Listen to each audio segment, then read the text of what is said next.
Joint commissioner special enforcement bureau Andhra Pradesh Mangalagiri నుంచి నెల్లూరు జిల్లాలో ఈ 2024లో మే 11 జరిగే సార్వత్రిక ఎన్నికలు అంటే పార్లమెంట్ ఎన్నికలు, ఆంధ్రప్రదేశ్ రాష్ట్ర శాసనసభ ఎన్నికలు వీటిని పురస్కరించుకొని మద్యం, అక్రమ మద్యం కానివ్వండి, నాన్ డ్యూటీ పై లిక్కర్, గంజాయి, నాటు సారాయి మొదలగునటువంటి మాదక ద్రవ్యాలు, మత్తు పదార్థాలు మన రాష్ట్రంలో కానీ ఇతర రాష్ట్రాల నుంచి కూడా వీటన్నిటిని కూడా రెగ్యులేట్ చేయటం, ఎన్నికల సందర్భంగా వీటన్నిటిని కూడా ఎలాంటి అక్రమాలు, దుర్వినియోగానికి పాల్పడకుండా లైసెన్స్డ్ ప్రెమిసెస్లో మాత్రమే ఈ మద్యం షాపులు కానీ, బార్లు కానీ, కళ్ళు షాపులు కానీ వారికి ఇచ్చినటువంటి లైసెన్స్ పరిధిలో మాత్రమే వారికి ఇచ్చినటువంటి సమయం పాటించి ఆ సమయం లోపలనే ఈ ఎన్నికల కోడ్లో వారి యొక్క కార్యకలాపాలు నిర్వహించాలి. అవి అతిక్రమించి మద్యం షాపులు కానివ్వండి, బార్ షాపులు కానివ్వండి, కళ్ళు షాపులు కానివ్వండి, వారి ప్రభుత్వం నిర్దేశించినటువంటి లైసెన్స్డ్ ప్రెమిసెస్ మరియు వారికి కేటాయించినటువంటి సమయాలు, ఉదయం నుంచి సాయంత్రం వరకు వారికి కేటాయించిన సమయాల్లో మాత్రమే వారు ఈ యొక్క మద్యం కానివ్వండి, కళ్ళు కానివ్వండి విక్రయాలు జరపాలి. అలాగే బయట రాష్ట్రాల నుంచి వచ్చేటటువంటి మద్యం కానీ, మరొక మత్తు పదార్థం కానీ ఏమైనప్పటికీ కూడా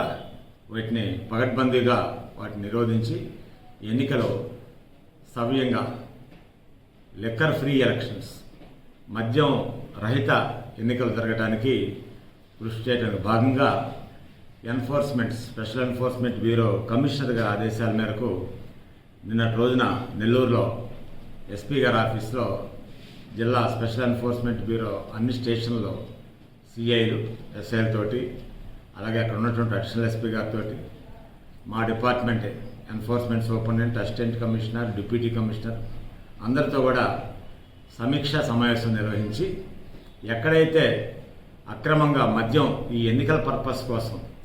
ఎన్నికల్లో పంచడం కోసం ఎవరైతే గ్రామాల్లో కానీ పట్టణాల్లో కానీ ఈ మద్యాన్ని నిల్వ చేస్తారో, ఎన్నికల కోసం కేవలంగా ఉద్దేశించి చేస్తారో వాటి మీద ప్రధానంగా దృష్టి పెట్టమని చెప్పేసి మా యొక్క ఇన్స్ట్రక్షన్ ఇవ్వటం జరిగింది. అలాగే తద్వారా ఈ తమిళనాడు సరిహద్దులో ఉన్నటువంటి మన బీవీపాలెం చెక్ పోస్ట్ను కూడా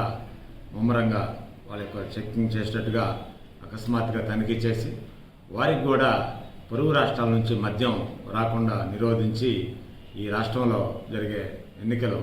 సమర్థవంతంగా, ప్రశాంతంగా మద్యం రహిత ఎన్నికలు జరగడానికి అక్కడ ఉన్నటువంటి స్పెషల్ ఎన్ఫోర్స్మెంట్ బ్యూరో స్టాఫ్, వివిధ రకాల department, police, forest, sand mining department, ఈ బిఎస్ఎఫ్ డిపార్ట్మెంట్ మొదలగు కేంద్ర బలగాలు కూడా ఈ యొక్క తనిఖీల్లో అక్కడ ఉండటం జరిగింది. వీళ్ళందరూ కూడా దిశానిర్దేశం చేసి మద్యాన్ని పూర్తిగా పక్క రాష్ట్రాల నుంచి నిరోధించడానికి చర్యలు తీసుకోవాల్సిందిగా వారికి గట్టిగా ఆదేశించడం జరిగింది. అలాగే తదుపరి ఇక్కడ సూళ్లూరుపేట స్టేషన్ కూడా తనిఖీ చేసి ఇక్కడ ఉన్నటువంటి సిఐ గారు, ఎస్ఐ గారు, మా వాళ్ళందరికీ కూడా గట్టి దిశానిర్దేశం చేసి ఈ సూళ్లూరుపేట స్టేషన్ పరిధిలో ఎక్కడా కూడా మద్యానికి సంబంధించి, ఎన్నికలకు సంబంధించి ఈ మద్యం వల్ల ఇలా అనర్థాలు జరుగుతున్నాయి అని చెప్పి ఎక్కడ కూడా ఎలాంటి కంప్లైంట్ వచ్చినా ఇమ్మీడియట్గా వీళ్ళు దాని మీద చర్య తీసుకునేటట్టుగా మేము వాళ్ళని సమాయత్తం చేయడం జరిగింది.